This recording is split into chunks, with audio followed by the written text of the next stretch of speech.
우리가 흔히 떠올리는 전통 한옥은 어느 날 갑자기 완성된 집이 아닙니다. 동굴에서 몸을 피하던 시대부터 막집과 움집, 구들, 온돌, 마루, 목구조를 거쳐 조선시대에 이르러 지금 우리가 아는 한옥의 기본형이 만들어졌습니다. 이 영상에서는 한옥을 단순히 예쁜 옛집으로 보지 않습니다. 왜 지붕은 크고, 왜 바닥은 따뜻하며, 왜 마루와 마당이 함께 있었는지 그 이유를 시간순으로 따라가 보겠습니다. 한옥의 가장 큰 특징은 한 집 안에 온돌과 마루가 함께 있다는 점입니다. 온돌은 추운 겨울을 위한 장치입니다. 불의 열을 바닥 밑에 저장해 사람이 앉고 눕는 바닥을 따뜻하게 만들었습니다. 반대로 마루는 더운 여름을 위한 장치입니다. 바닥을 땅에서 띄워 습기를 피하고 바람이 지나가게 만들어 시원한 공간을 만들었습니다. 즉, 한옥은 겨울에는 온돌방에서 살고 여름에는 마루와 대청에서 지내는 계절에 따라 중심 공간이 바뀌는 집이었습니다. 한옥의 형태를 만든 조건은 크게 5가지입니다. 첫째는 기후입니다. 한반도는 겨울이 춥고 여름은 덥고 습합니다. 둘째는 지형입니다. 산이 많고 평지가 제한적이어서 집은 땅의 방향과 바람을 고려해야 했습니다. 셋째는 재료입니다. 나무와 흙, 돌, 종이를 사용했기 때문에 기둥과 보, 처마와 기단 같은 구조가 중요해졌습니다. 넷째는 생활입니다.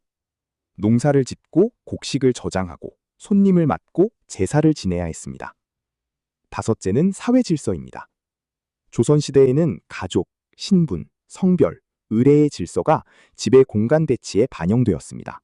구석기 시대 사람들에게 집은 아직 완성된 건축물이 아니었습니다. 가장 중요한 것은 비바람과 추위, 맹수로부터 몸을 피할 수 있는 안전한 장소였습니다. 그래서 자연 동굴이나 바위 그늘을 이용했고 필요할 때는 나무와 풀, 가죽으로 임시 막집을 만들었습니다. 이 막집은 한옥과 직접 같은 구조는 아니지만 중요한 원리를 남겼습니다.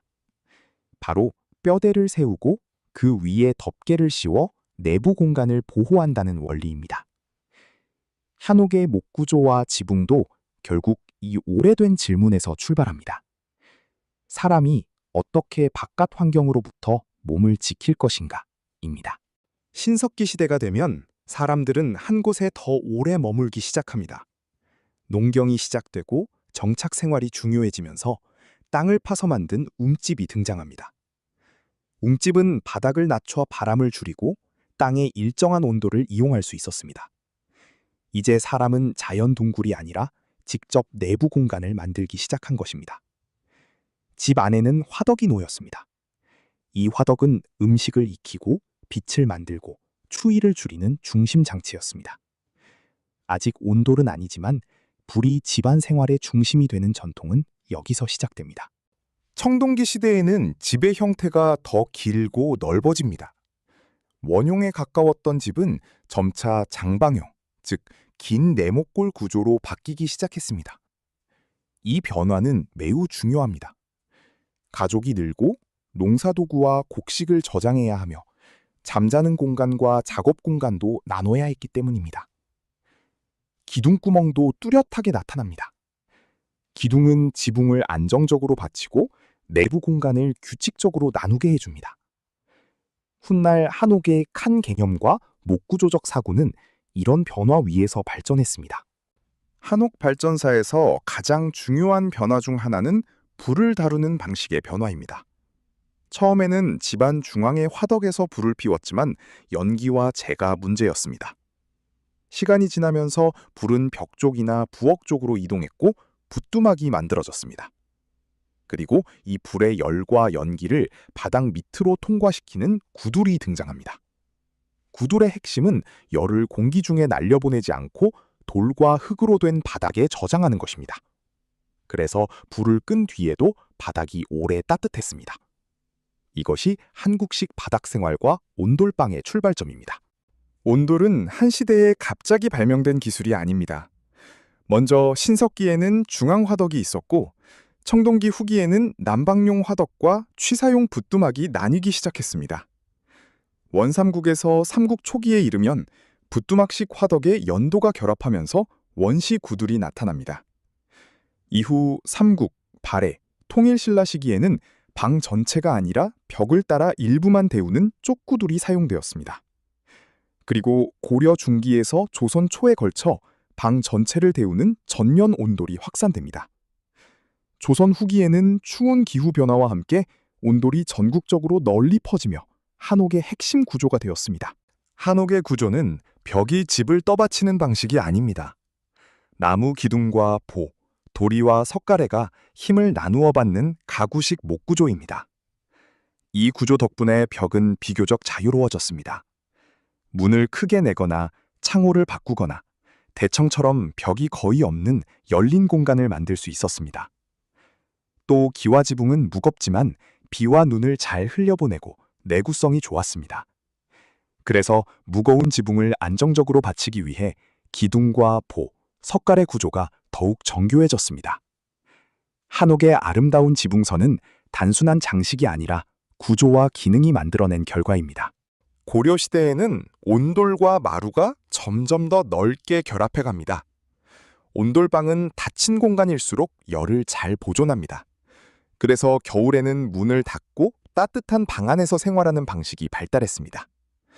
반대로 마루는 열려 있을수록 좋습니다. 바닥을 땅에서 띄워 습기를 피하고 바람이 지나가게 해서 여름에 시원한 공간을 만들었습니다. 이렇게 성격이 완전히 다른 두 공간이 한 집안에 함께 들어오면서 한옥은 계절에 따라 다르게 사용하는 집이 되었습니다. 겨울의 방, 여름의 마루. 이것이 한옥의 핵심적인 생활 방식입니다. 조선시대에 이르러 한옥은 우리가 익숙하게 떠올리는 모습에 가까워집니다. 온돌방, 대청마루, 부엌, 마당, 안채, 사랑채, 행랑채, 사당, 담과 중문이 하나의 질서 안에서 결합합니다. 중요한 점은 조선 한옥의 완성이 단순한 건축 기술의 발전만은 아니라는 것입니다. 유교적 가족 질서와 신분 질서, 제사와 손님 접대의 방식이 집의 구조에 반영되었습니다. 안채는 가족 생활과 살림의 중심이 되었고, 사랑채는 손님을 맞고 학문과 사회 활동을 하는 공간이 되었습니다. 집은 이제 단순한 거처가 아니라 사회의 규칙을 담는 공간이 되었습니다. 한옥의 구조는 각각 생활 문제에 대한 답이었습니다. 강추위에는 불의 열을 바닥에 저장하는 온돌이 필요했습니다. 무더위와 습기에는 바닥을 띄워 바람을 통하게 하는 마루가 필요했습니다. 비와 눈으로부터 나무와 흙벽을 보호하기 위해 큰 지붕과 긴 처마가 필요했습니다. 무거운 지붕을 안전하게 받치기 위해 기둥과 보, 도리가 필요했습니다. 즉, 한옥은 장식으로 만들어진 집이 아닙니다. 춥고 덥고 비가 오고 농사를 짓고 가족과 손님이 함께 살아야 하는 문제를 해결하다 보니 지금의 구조가 된 것입니다. 한옥은 전국 어디서나 똑같은 모양이 아니었습니다. 북부 지역은 겨울이 길고 추웠기 때문에 보온을 위해 방들이 밀집된 겹집 구조가 발달했습니다. 창은 작고 지붕은 낮으며 실내에서 생활과 작업을 해결하려는 경향이 강했습니다. 반대로 남부 지역은 덥고 습한 기후에 대응해야 했습니다. 그래서 바람이 잘 통하는 홑집과 넓은 대청마루가 발달했습니다. 하지만 지역별 차이를 기후만으로 설명하면 부족합니다. 경제력, 생활 방식, 사회문화적 조건도 함께 작용했습니다. 한옥은 자연 환경과 사람의 삶이 함께 만든 지역별 해답이었습니다. 한옥에는 몇 가지 흔한 오해가 있습니다. 첫 번째, 처마 곡선은 단순한 장식이라는 생각입니다. 물론 아름답지만 처마의 기본 기능은 빗물을 벽에서 멀리 떨어뜨리고 여름 햇빛은 막고 겨울 햇빛은 들이는 데 있습니다. 두 번째, 한옥은 모두 기와집이라는 생각입니다. 실제로 기와집은 주로 상류층이나 공공건축에서 두드러졌고 서민주택은 초가가 일반적이었습니다. 세 번째, 한옥은 하나의 표준형이라는 생각입니다. 한옥은 지역, 계층, 시대에 따라 매우 다양했습니다. 한옥은 고정된 모양이 아니라 조건에 맞춰 달라진 집입니다. 결국 한옥의 아름다움은 단순한 장식에서 나온 것이 아닙니다. 추운 겨울을 견디기 위한 온돌, 더운 여름을 보내기 위한 마루, 비와 눈을 막기 위한 처마, 나무와 흙을 보호하기 위한 기단, 가족과 사회 질서를 담기 위한 마당과 채의 분화가 오랜 시간 쌓인 결과입니다. 동굴은 살아남기 위한 피난처였고, 움집은 정착 생활을 위한 내부 공간이었습니다. 청동기 집은 농경과 저장을 담았고, 구들은 불을 통제해 바닥을 데우는 기술이 되었습니다. 그리고 조선시대에 이르러 이 모든 요소가 결합하면서 전통 한옥의 기본형이 완성되었습니다. 그래서 한옥은 단순한 옛집이 아닙니다. 한옥은 한반도의 기후와 재료, 생활과 사회 질서가 수천 년 동안 만들어낸 가장 한국적인 주거 해답입니다. 수천 년 동안 축적된 한옥의 역사적 지혜와 과학적 구조, 그리고 자연과 사람을 함께 생각한 주거 철학. 국장생 한옥은 이 전통의 가치를 오늘의 삶에 맞게 현대적으로 계승합니다.